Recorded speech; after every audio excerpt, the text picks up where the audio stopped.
was just such a weird and awkward relationship in middle school. I knew from the start that we were not meant to be together. I'm so sorry. I'm gonna try and keep a straight face through this conversation. But I'm sure he and his husband are happy now. Hello everyone, I'm Miss B. Hanley, and today I am sharing my middle school experience with you. I've been doing a little bit of a Storytime vlog about my school experiences, and my last one was about elementary school, and I kind of talked about, going into school, kindergarten and elementary school, and all of the experiences that I had with that and the drama that started in elementary school. So today I'm going to talk about middle school, and I have a lot of stories when it comes to middle school. Most people's perception of middle school is that it is bad. Why do most people hate middle school? Well, I think it's because for most people, middle school is a time where you're like in between. You're in between being a kid and being a teenager, and there's a lot happening to you physically, mentally, emotionally in this time period, and I think it means that a lot of us struggle with that kind of development. Obviously, it's very different. Everyone has different experiences, but I'm going to talk a little bit about my experience in middle school. I'm going to preemptively apologize. I am currently trying to get over a cold, but I wanted to make this video and just share my experience. And, hopefully maybe my experience will help you better work through what's going on with you in middle school. I think it's important that we all accept that middle school is a hard time for everybody. And when we do that, we can kind of start to feel, I think, a little bit more accepting of people during this time period, maybe. So as I said in my previous Storytime experience, in elementary school, I went to a private school for the majority of my time in elementary school until 5th grade when I moved to public school for the first time. That was an interesting experience moving from private school to a public school, but it wasn't bad. It was a positive experience. I would say it was different. I got to meet a lot of different people. If anything, it felt like just a new experience, getting to experience something new. And I did get to meet a lot of different people, and a lot of people that lived near me too, because it was like districted, right? Because I was going to school with kids that lived around me, so I was able to make friends with people who lived around me, which continued into middle school. So I went to the districted middle school for me, and I went to school with a lot of my peers that I met in 5th grade in the public school system. The way that the middle school was set up, and I think that a lot of middle schools try to do this, where they try to keep the 6th graders and 7th graders and 8th graders kind of in the same area or in the same block, so to speak. So that way they're easier transitions. They're with the same people. They can kind of see the same teachers, and it's just a little bit easier on them. So in 6th grade, we were in an area of the school. All of our teachers were kind of in the same area. We didn't go to other parts of the school unless we had electives, or we went to PE or something like that. So most of my time at school in 6th grade was spent in this little area at the end of the building, right, where the 6th grade teachers were and the 6th graders were. I had a lot of experiences in 6th grade. In my development, it was a huge part in growing up, right? In moving from being a kid, being like a little kid, to being more of a teenager or more of a preteen. I, always knew I loved reading. As I said in my previous vlog, I really loved reading. I really wanted to read.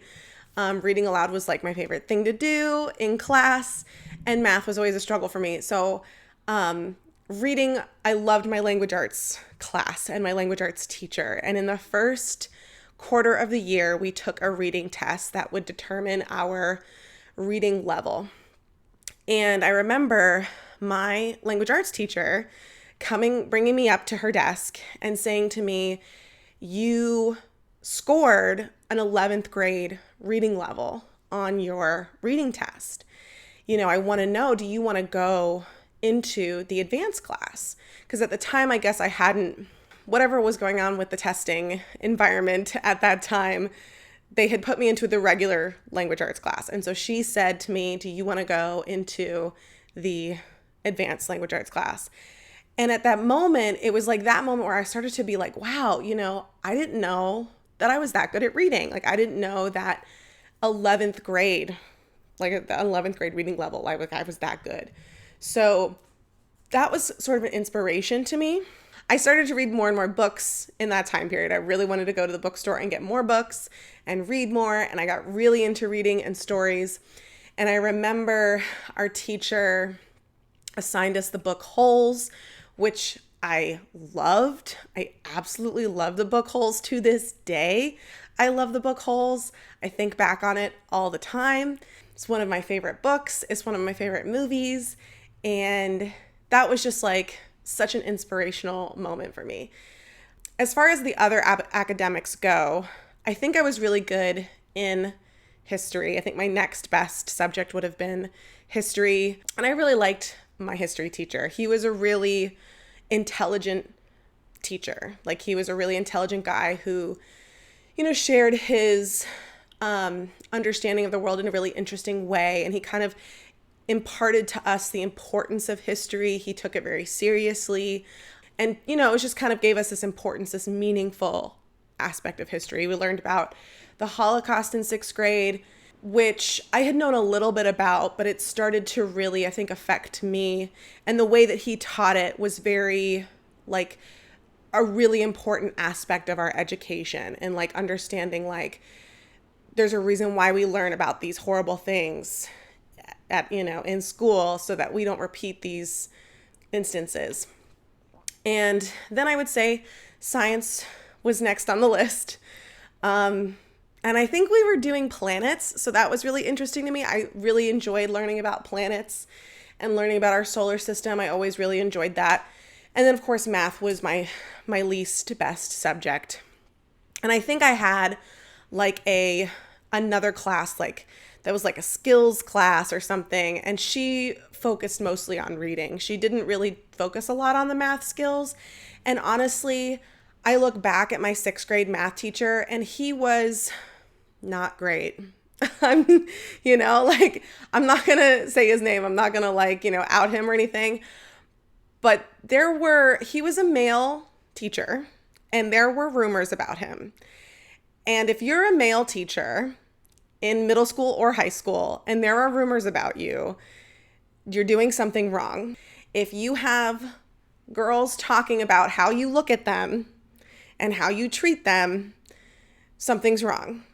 That's all I'm saying. And that was the type of teacher he was. And I'm not saying I was the subject of any of these. I just knew about it, and it was creepy and it was weird. And I don't think anything was ever done about it, to be honest. But it did affect the way that I learned math that year. I know that he did not give me any extra help, did not suggest that I get any extra help. He seemed like the type of teacher who reinforced the idea that girls are bad at math and boys are good at math, while in the same time being creepy toward the girls in his class. So I'm sure that he's not there at the school anymore. So I think that I'm safe to say that. I'm going to talk real quick about the more shocking details of my 6th grade year. I think the first one was really more of a local story, and the other one is a little bit more of a global incident, but we'll talk about the local one first. So I talked about my language arts teacher and how she was incredibly inspiring to me. It was so inspiring to have a teacher call me up and tell me that I was so far ahead of the rest of the class and so far ahead of any student that she had had. And it just made me feel very accomplished and special, and like I had this ability to, do better than what I was currently doing. So that really inspired me. But at the same time, this teacher clearly had some stuff going on as a person on a personal level. I remember one time in class where she came in wearing sunglasses. I was a very naive and sheltered child, For most of my life, like I really didn't pick up on subtle hints, like that kind of stuff. Like if a teacher acted strangely out of nowhere, I kind of was like always giving people the benefit of the doubt, so to speak. Like, oh, I'm sure they're just having a bad day. Like teacher wearing sunglasses to school, maybe she, I don't know, had a doctor's appointment and something. I don't know. She had to keep the glasses. Like literally any kind of like excuse that I could give them, even if the person didn't give me that excuse, I would kind of like just go there for them. It was like a kind of a polite way of being like, I'm sure they're fine and everything's fine. Looking back, knowing what I know now, she wore sunglasses to school and kept them on during our class. That's a red flag. That's a sign that something is not right. And she got angry in that class. And she had this stapler that she was trying to staple something with, and it wouldn't work. Like it wouldn't staple. Which, as a teacher today, I know, I've been there. Stapler's not stapling. It's like, why you work for 1 week and then they stop working? And I don't know why they make staplers that way for schools, like they should definitely give us more heavy duty staplers or something, because they just literally always break. Anyway, it wasn't stapling. And instead of just being like, okay, well, get another stapler, she threw it against the wall, like not even into the trash can. She just chucked it and it hit the wall of the classroom. And the whole class was, right? Like the whole class just went completely silent. Like, what the heck? The teacher just threw a heavy metal object at the wall. And again, at the time, I was like very naive. I gave her the benefit of the doubt. I was like, stapler's not working. She got mad at the stapler, even as a teacher today, I'd be like, yeah, I want to throw that stapler against the wall too. Like, I feel you.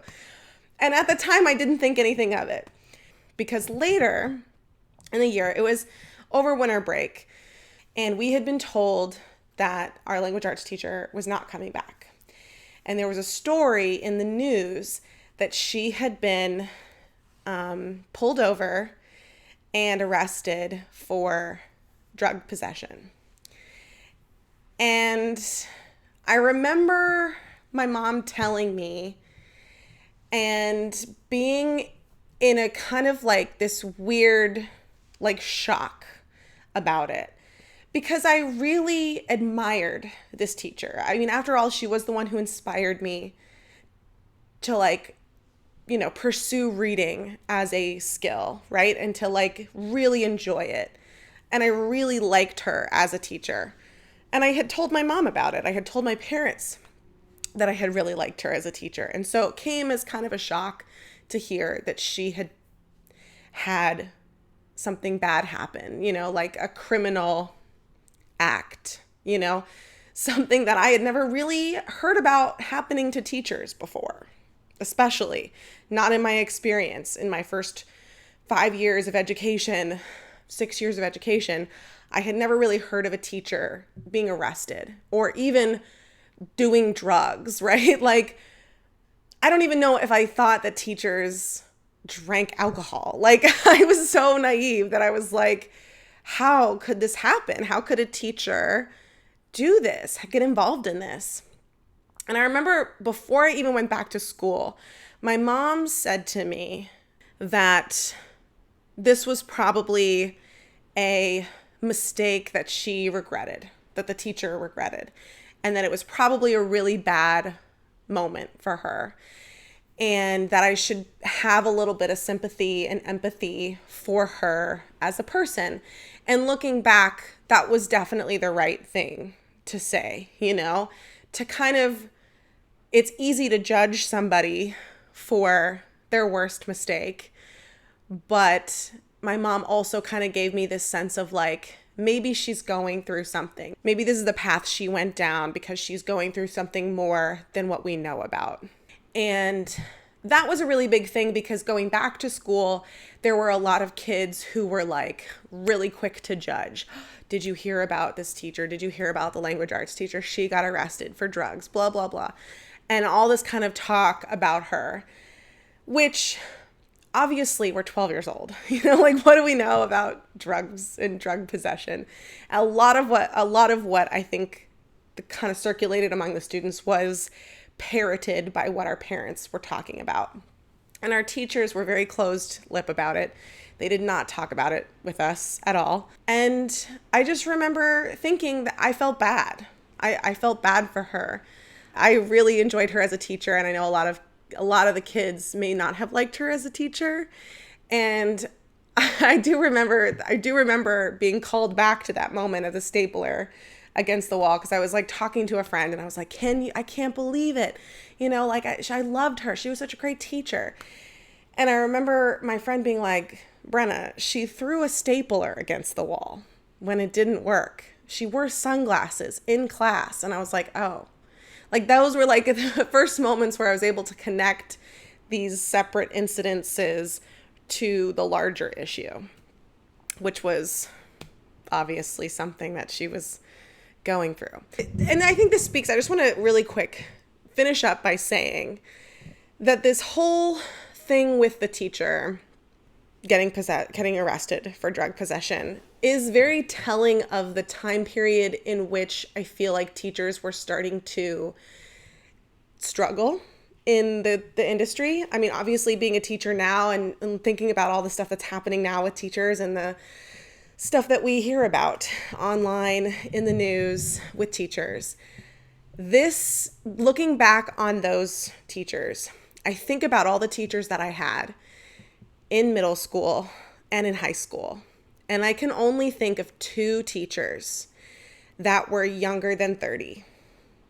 In the entire time that I went to school, for my entire school life, there were only 2 teachers that I remember being super, super young and teaching like for the first time, like in their 20s. I think that that's different now. I think that is probably a different experience now. I'm not sure. I'd like to hear from people in the comments. But in my experience, most of my teachers were over 30 years old. A lot of those teachers were older, and I know a lot of those teachers were jaded, right? Like a lot of the time, yeah, there were good teachers, like my inspiring language arts teacher, but clearly she had stuff going on. My history teacher, who really instilled this importance in history, I'm sure he was a little bit jaded. I know my science teacher was, and I already talked about my math teacher.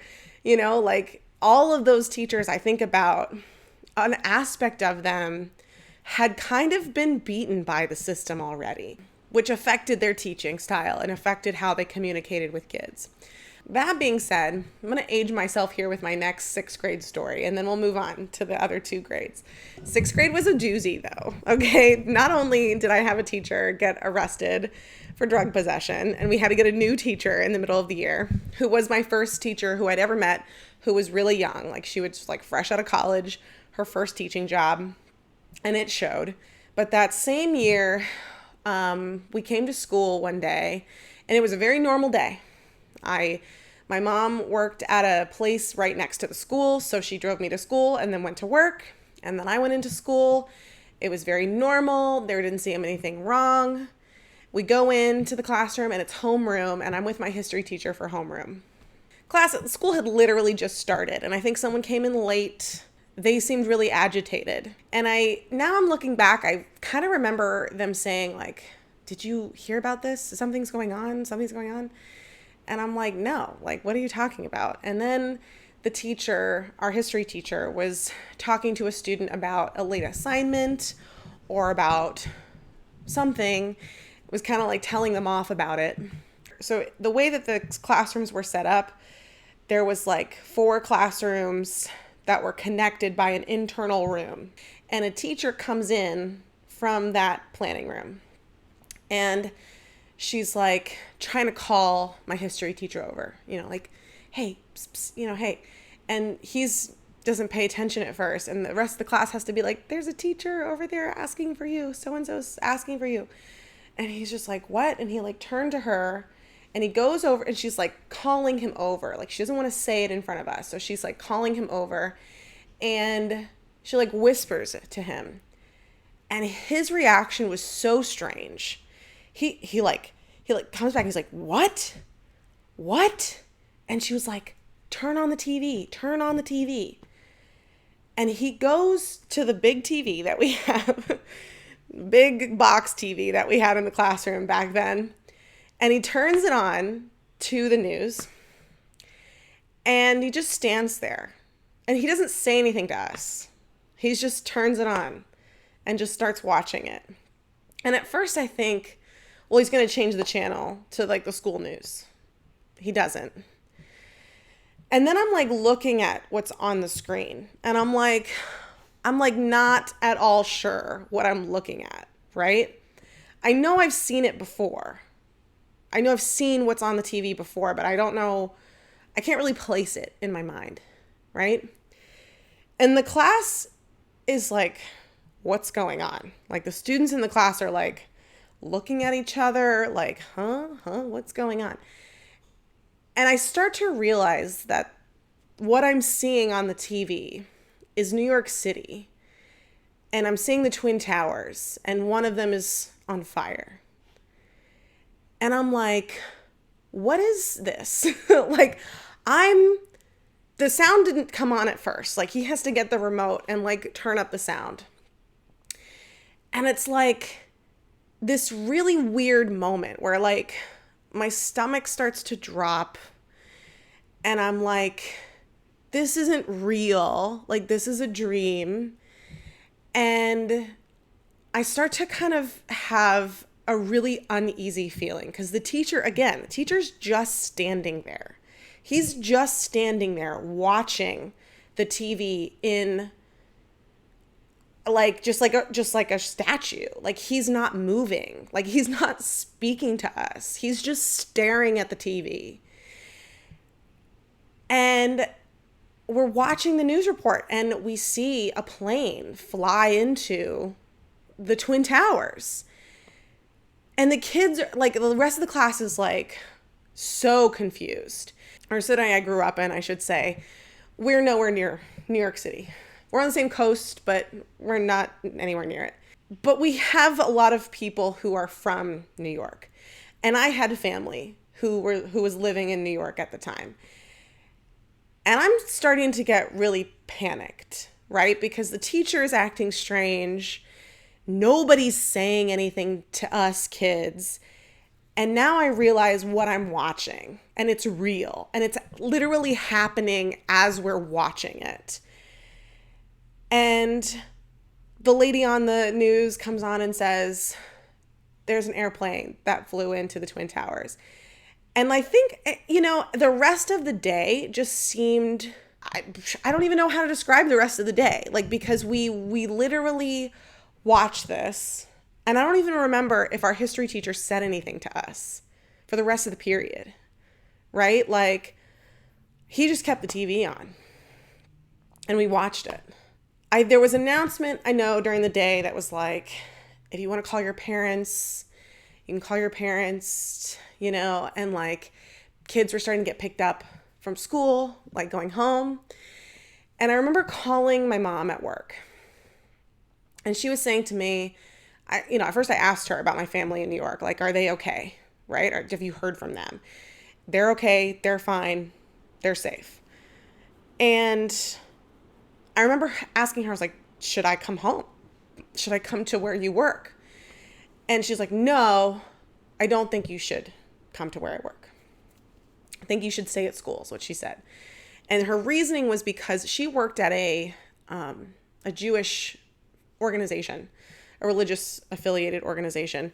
And there had been some, starting to be some rumors coming out about what this was and how it had happened. And she was like, I don't want you to come here. I don't know what's going to happen. I think you're safe at school. Your dad's going to come pick you up. Like, we're on lockdown here. Like, we can't go anywhere. We're trying to get security to our place. I don't think you should come here. And I remember the rest of the day at school, we didn't do anything. We didn't do anything in the classes. I don't think there were any assignments that happened that day. And I remember sitting in science class and I knew, I had finally like sunk in for me, like what was happening, what the significance of this was and the seriousness of it, and people that I knew who were there and kind of worrying about them. And there were other kids, right, who had family there and were worried about them. And I remember having a friend in science class, and she sat there and she said to me, she's like, this is so boring. This is so boring. Like, we're just sitting here watching this over and over and again. First, I was like, listen, hey, at least you don't have to do any work, right? Like, first of all, if you don't give a crap about this, at the very least, you don't have to do anything. She was like, yeah, but it's so boring. And then I was like, you don't know anybody? Like, you don't know anyone who lives there? Like, this is kind of a big deal. Like, this is the United States. Like, this is not something that just like happens, right? Like this is not, I don't know, like back then, especially, there was not a school shooting every day. There was not a bombing every day. There was not anything like this happening in the normal day-to-day routine. And I know why she said that, because she was like 11 and she was like, didn't see why it was important and didn't know anybody that this was affecting. But I had a different sense of it. And it changed everything. It changed literally everything from that moment forward. And I know that our history teacher was hugely affected by 9/11. And he created a teaching moment for it. I think the next day we came in and started to share kind of how we felt about it and our stories about it. And there were a lot of kids who were like, I don't get it. You know, like, I don't understand. But there were some who were like, no, I get this. Like, I have family there. I know people who were there, who were going to get on flights, you know, who are on flights and worrying about them. There was a lot of talk about, I feel like, certain religious communities, but there wasn't a lot of talk about the Islamic religious community. I'm certain that there were students that I went to school with who identified that way, but never spoke of it because of the kind of feeling that there was towards these people, that even though they had nothing to do with it, they were lumped in with this group of people. And it wasn't till several years later where I really started to think about people who were Muslim and is part of the Islamic tradition and kind of what that meant. And it was not something that I don't think throughout the rest of the time I went to school was ever considered or talked about at all. And that was 6th grade. Very much a transformative experience. I mean, I could say it was traumatizing. I wasn't in New York City at the time, so I feel like my experience wouldn't be considered traumatic, but it was transformative in the sense of like having this happen in the middle of the school day, understanding what it meant and how it's affected me as an adult.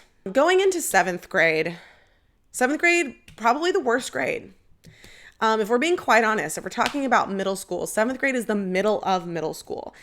And honestly, I feel like it's the most difficult to get through in terms of just your emotional development because it's so closely tied with your physical development. There were a couple instances of bullying. I call it bullying. I wasn't tormented to the extent that some kids were and are in middle school. But there was some, mean girl stuff happening in 6th and 7th grade. 6th grade, very lightly. I still made friends. I still had friends. I still had a friend group. I still had people who included me. But there was still a lot of talk about bodies and growth and kind of where you were on your developmental journey in very judgmental ways, for the record. It was not something that was like freely discussed, like it was an embarrassment. It was something that was secret. And there were moments where it was like, well, you can't talk to us kind of thing. It was kind of dumb, to be honest with you. Looking back as an adult, I'm like, that's such a stupid thing to exclude people about. But in the moment, it was kind of hurtful. And it continued. It continued into 7th grade. I had a hard time in middle school. A lot of you don't know this about me. I wear makeup every time I do a video, but my eyebrows and eyelashes are blonde. And so my face looks very different when I don't wear makeup, because you can't really see the rest of my facial features that kind of blend in with my skin. And I didn't know how to wear makeup in middle school. I didn't know how to do my makeup in middle school. I was very hesitant to do eyebrows. There weren't YouTube videos that showed you how to do this. There wasn't and even if there wasn't like a huge library of beauty content creators making content that help people like me, or even young girls like me, understand how to do that. So it was really dependent on if you had a mom that taught you that and knew how to do that, or an older sibling, older sister who knew how to do that, who would teach you how to do that. And it's not like my mom didn't teach me. It's just that it wasn't something I was comfortable with. And it was like either experiment and get made fun of, or don't do it at all, which happened. So both times I experimented and was made fun of, and then I just didn't do it. And that's where I think a lot of the bullying came from for me. In 7th grade, especially into the summers of 7th grade, trying to keep up with friends, it was difficult. There was a lot of changing of friendships, right? Like a lot of there was a little bit of that, like I mentioned in my last video, in elementary school, but it became hugely amplified in middle school because boys started to want to have girlfriends, right? It wasn't just the girls who were into guys. Now the guys were into girls, and there was a lot of talk of relationships. And if you liked girls and you were a girl, or you liked boys and you were a boy, it was not a nice way of talking about it either. I don't think it's that way still. I think that there's a lot of shame still behind talking about gays and being gay. But even back then, I think you didn't want to be labeled that. Even if you were that way, even if you knew people who were that way, you didn't want to be labeled that, and you didn't want to put that out there. Speaking of, my first boyfriend was in 7th grade, and it was he is gay now. He liked boys. He likes men now. He's always been that way. But we were boyfriend and girlfriend for a week, maybe 2 weeks, actually. Maybe we made it to 2 weeks. We don't talk at all, but I do love him. He is a really amazing person. He was a really amazing friend before he was a boyfriend, right? I really enjoyed having him as a friend. We hung out, we went bowling. It was just such a weird and awkward relationship in middle school. It started out okay, do you want to be boyfriend, girlfriend? It was okay, yeah, let's do it, right? Right. Everybody was getting involved in relationships, and I wanted to experience that. I knew from the start that we were not meant to be together. I'm so sorry. I'm going to try and keep a straight face through this conversation. But I did know from the beginning that it was not meant to be. We were friends, but, nothing much changed in our relationship when we became boyfriend, girlfriend. We were still kind of acted the same. Maybe we held hands. Maybe. He called me his girlfriend. I called him my boyfriend. I went to his birthday party as his girlfriend. We went bowling. I sat on his lap. Oh my goodness. And his mom hated me. His mom absolutely despised me. I don't know why. She really showed a great distaste for me, which was another reason to know that we shouldn't have been together. So I did break up with him. I did. And I told him, I'm like, you can tell people that you broke up with me. And but that's the thing, is that I just knew that it wasn't going to work out, that we were just not really meant to be boyfriend, girlfriend. It was nice. It was a nice relationship thinking back on it, but it wasn't going to work out. But I'm sure he and his husband are happy now. And we were still friends after that. When we went into 8th grade, we were still friends. We still hung out. He was unhappy that I broke up with him, but I knew I did the right thing. That was 7th grade. And 8th grade got better. When you hit 8th grade, I feel like you do kind of have a sense of like who your friends are, a sense of belonging, a sense of what to do. In middle school, you're at the top of the class. You're at the top of the school. So you know the school, you know your teachers, you know your friends. I had really great teachers in 8th grade. I was in a really good group of 8th graders. I continued to be really good at reading. Oh, I did get a tutor for math in 7th grade. I think my 7th grade math teacher was a little bit more serious than my 6th grade math teacher. He was a guy too, but he was a little bit more like teacherly and less creepy. You know what I mean? So my 7th grade math teacher saw that I was not good at math. It was like instantly like, yeah, no, she's bad at math. Help her out. And I did get a tutor for math in 7th grade to help me because it started to get really complicated, and yeah, I don't know. Like, I don't know what you do there. That's a fraction with an exponent. How does that comprehend in your brain? I have no clue. I kind of hit a good groove by my 8th grade year.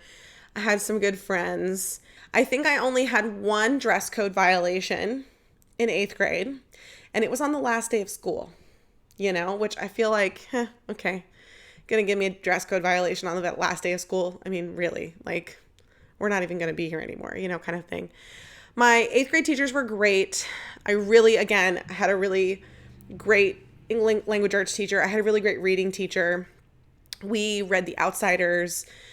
We read Great Expectations. My 8th grade teacher made us do this presentation project. That was interesting. It honestly gave me insight into what I do now. So the presentation was basically how to do something. It was talking about something that you're really good at that you can teach other people how to do. And I remember the best presentation that year. It was not mine. It was this other girl. She was amazing. She was honestly amazing. I think she did go to the same high school as me. But we weren't close friends. Like, we were just kind of like acquaintances, friendly, She wasn't mean to me or anything. She was just friendly with me. And she was so good. Like, she was so good. She did her presentation on singing, and she started her presentation from the back of the room and just started singing. And it was amazing. Like, literally all the kids in the room were just like, whoa, like, she sounded so good. She was just incredible. And I remember her talking to me later about the presentation. She was like, oh my God, I was so nervous. And I was like, girl, are you kidding? Like, you were like the best presentation. And she told me how cool I seemed in my presentation. Like, she was like, I thought you were so confident up there. And I was like, no. Because my presentation was origami. I was trying to teach the class how to do origami on like the overhead, and nobody paid attention. It was a really great insight into being a teacher. And I remember my teacher telling me, he was like, now you know what it's like to stand up here and have nobody listen to you. Yeah. So that was a great lesson. And the next year or two later, I went back to his class to be a high school speaker for his class, which was fun. I got to talk about my high school experience and, what it was like, which was just a really interesting thing to do. I really enjoyed it. And I think it was one of the big reasons why I wanted to become a teacher later on, just because I liked talking to kids and getting them interested in things and actually having them listen to me, That was 8th grade, and that was pretty much middle school. Last day of 8th grade, I feel like at the time was very emotional because I knew that a lot of my friends were going to be going to other high schools. In 8th grade, I became really involved in theater. I really wanted to go to the local high school that had a specialized theater program that you had to audition to get into. And I really became involved in that. I really wanted to do that. My parents saw that I was kind of really interested in that. So my family paid for me to have acting lessons in the summer of 8th grade before I went into 9th grade to prepare for this kind of dream of mine to go into theater and to go into acting, which was amazing and which was a really transformative experience. But I did know that a lot of my friends were not going to be going to the same high school because of that, right? Because most of the kids in my high school were districted for the one close by. And this school was further away from where I lived. It was in a different area. The reason why I would be going to this high school was because of the program specifically. So, and not everyone wanted to do that. So the last day of 8th grade was pretty bittersweet because I knew that I was going to be leaving some of my friends that I had for a really long time and was going to have to make new friends at the high school, but it was something I really wanted to do. So it was kind of like, what do I choose? Do I choose just hanging out, just going with my normal friends and sticking the same route, or doing something that I really loved and that I really was interested and wanted to do? So I ended up choosing myself, which I think is honestly sometimes the best thing. Choose what you want to do. You have a better time. And I did. I did have a better time in high school than I feel like I would have had if I had just gone to the districted high school. My high school experience was the best public education experience that I had throughout my entire secondary schooling life. I loved the high school that I went to. I still think back to this day about that experience, which you're going to get to hear about in another video, in the next video. So it was my middle school experience. I said at the beginning that it was bad because everyone thinks middle school is bad. But here's the thing. Middle school is just a really difficult time in somebody's life. For between the ages of 11 and 14, you are growing in ways that you've never grown before. You physically, emotionally, mentally, ethically, all of the ways that you can grow. You're doing a huge leap in growth in that time, right? The only other leap that you have in your growth is from the ages of 0 to 3. And you don't even remember that. You don't even remember how much you grew during that time. And in middle school, you actually remember this kind of development and remember this growth. And that's, I think, what makes it so difficult, because you're having to remember all of these awkward moments of growth in your life. And it sucks at the time because you are making mistakes and you're having to remember them, and you're doing them in front of other people who also remember them. And it's tough. It's tough. It's a tough time. So I guess the best piece of advice I could give to middle schoolers, especially if you're in middle school right now, is to remember that this is a tough time. And if you are going through stuff that feels hard, that feels tough, that feels like you're not going to be able to make it through, you're going to be able to make it through this. And you're going to look back on that boyfriend-girlfriend relationship that you had that didn't work out, and you're going to laugh about it, just like I laughed about it. And it's going to be fine. You're going to be okay. You're going to grow from it. And that's the best thing, is that, yes, it feels crappy right now. It feels like it's really difficult, and you get embarrassed and you cry and you have to fail sometimes. But the best part about it is that you learn from those mistakes. You're going to get better. You're going to get better at understanding when not to do something, when to do something, when to speak up, when not to speak up. Remember this time as much as you can, because when you get to high school, things are going to change. You're going to change. Your behavior is going to change. The way you dress, the way you act, the way you talk is going to change. And then as you get even older out of high school, you're going to look back and you're going to be like, oh, these moments in middle school were actually not bad, right? They were difficult, yes. Embarrassing, yes. Silly, traumatic, but you're going to be better for them, right? You're going to learn from them and you're going to be better from them. And you're going to look back and you're going to think that stuff was not as big as it was, as what I thought it was. It seems really big right now in middle school. Seems like the world. It seems like it's like the universe is looking at you. But I promise you that these things that seem big are going to look small later.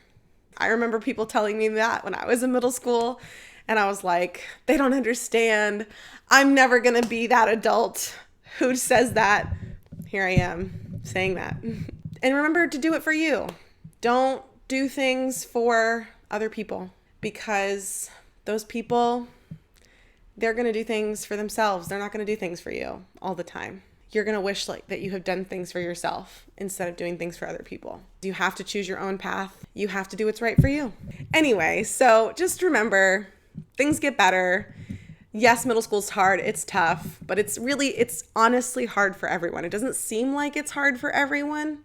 It seems like everyone seems like they're just fine, that they're just doing okay, and that they're amazing and they're going off. But everyone is struggling. Every single person that you meet in middle school is struggling. So just keep that in mind. If you're having a hard time, everybody else is too. It just may not seem that way. Okay, that's it. I hope you enjoyed my little bit longer story time on middle school. I hope this helped you feel better about being in middle school, maybe help you better understand your middle school years. Hopefully it made you laugh. If you liked it, go ahead and like the video and subscribe and comment down below. Tell me about your middle school experience. I hope you have a fabulous day, and I will see you in class. Bye.